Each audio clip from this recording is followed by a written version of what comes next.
What's going on, everybody, and welcome back to Comic Breakdown. If you guys are new to the channel, do me a favor and hit that sub button, hit that notification bell, make sure you're not missing any of the awesome content that we have coming out. With this video, we are jumping into Green Lantern issue number 12. If you have not been keeping up with this ongoing series, be sure to check out the link in my description as well as the top of this video. It will get you completely caught up on everything going on with the Green Lantern Corps. Our story last left us off with John Stewart absorbing a god storm, already becoming ascended, making him almost godlike. The god storm only enhanced his powers, as all of Oa was in distress, as it looked like what remained of the Green Lantern Corps no longer having power to their rings. They tried to hold the last line of defense, with John Stewart defeating the Anti-Guardian. This is a new beginning for the Green Lanterns. Be sure to buy the comics, support the industry, and with that being said, let's dive into this breakdown. Alright gang, so as we dive into issue number 12, I am super excited about this issue. And that is because John Stewart defeating the Anti-Guardian, by all appearances it looked like he died, finding himself floating in what can only be described as the God Storm itself. The only thing he is truly concerned about is getting back and helping his friends. As he attempts to make his escape, this is where they have the arrival of the Source. John Stewart is completely struck. He doesn't know what to think about this. At first, he's not sure if this guy is telling the truth, but the Source tells him to truly think about it. Look deep down inside, and you will know that it is me. The truth is, everything in existence knows of the Source, revealing that he has only manifested himself because of John Stewart. He is one of the Source's ascended. The only issue, he is acting a little off model, because all the John Stewarts in all of the Omniverse, because this John Stewart, he is the only one that has ever absorbed the God Storm. In doing this, he has a direct connection to the Source now. This grabbed his attention, and so because of that, he is here, trying to let him know that what he is doing, what he wants to do,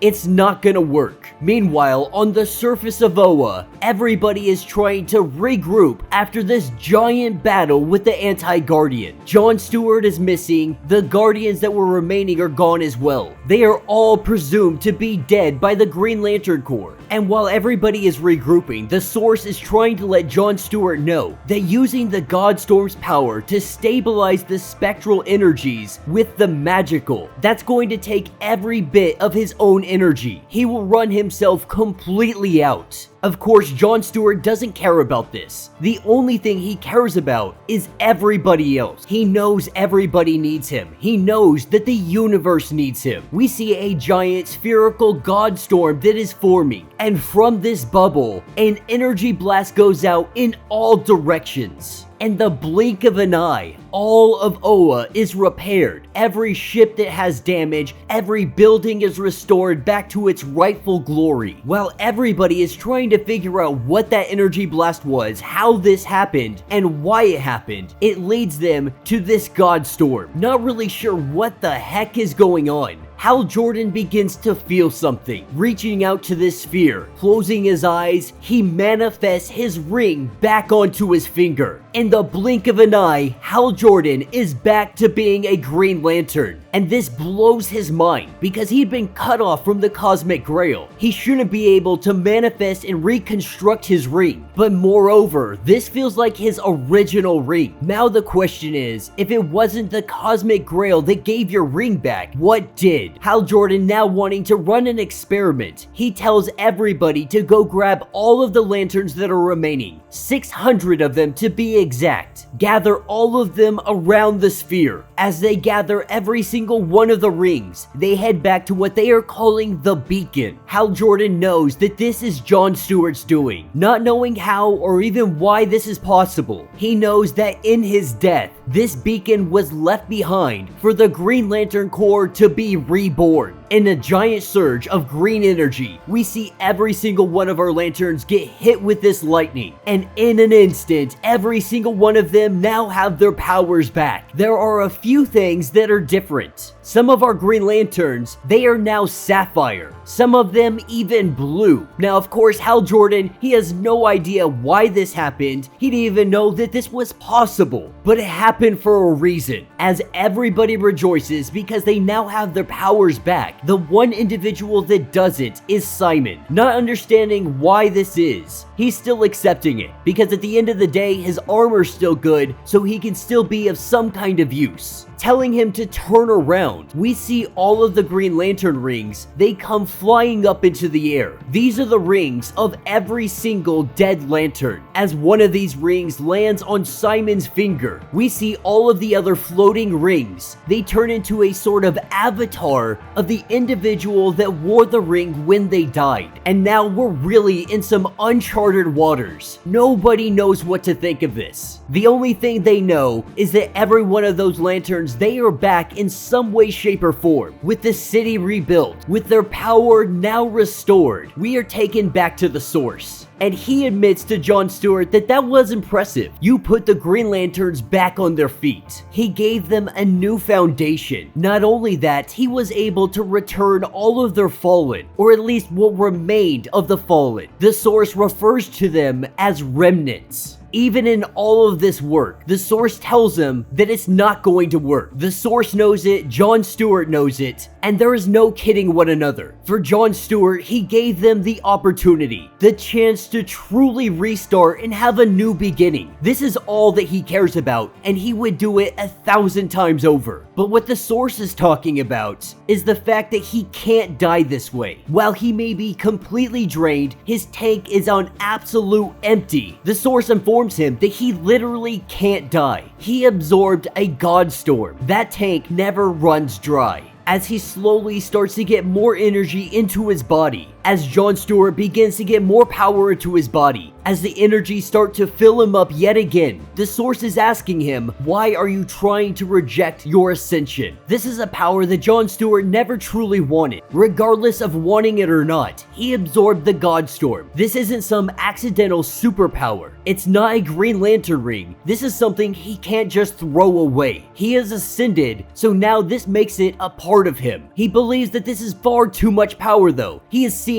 so many individuals that have had power and it corrupted them, believing that power always leads to corruption. The source enlightening him and letting him know that power only reveals. It reveals who you truly are underneath everything. And every time John Stewart has been given any amount of power, he has used it to help other people. Terrified that he is going to become a monster with all of this power, the source tells him, simply don't. If you don't want to be a monster, then don't become one. It may be simple, but it is something that is never easy. But what he has done today is gave his friends the opportunity to choose. To rebuild the core without the Guardians. To find a home for the Star Sapphires. To make headway back into the dark sector. These are all the choices that they are going to make. And for John, he already knows what he's going to do. The source knows just as much. Because when he accepted that God Storm, he looked at the source looked back at him, and he saw John Stewart. He knows what future state he chose to go down. And John knows exactly what he is going to do with his new ascension. That's what takes us to Dark Sector number 1. Having a brutal shootout between the rebels and the slavers. Kilowog on the side of the rebels, John Stewart has come here to help them fight these fights. To rescue those people in need, the ones left out in the dark sector after all of this time. When John Stewart broke down the whole situation to Kilowog, he had to ask the question, if you did all of this crazy stuff, if you're now ascended, you brought down the Lightbringer, you brought down the Anti-Guardian, why did you come without reinforcements? With John Stewart believing that those reinforcements, they are better served elsewhere, rebuilding the Lantern Corps, getting Oa back to 100%. And there's also no need for reinforcements when you have Jon Stewart by your side, telling all of the slavers it is time for them to leave, that this planet is now under the protection of the Emerald Knight. And that will be the end of this issue. So let me know what you guys think down in the comments. When it comes to the Infinite Frontier Green Lantern, I really have enjoyed this entire series, and this issue is absolutely no exception. It's not too often that we get a conversation with the source. The whole idea of his ascension, it's still up in the air. We don't know too much about it. We know that he has become a kind of godlike individual, and you top that with the Godstorm.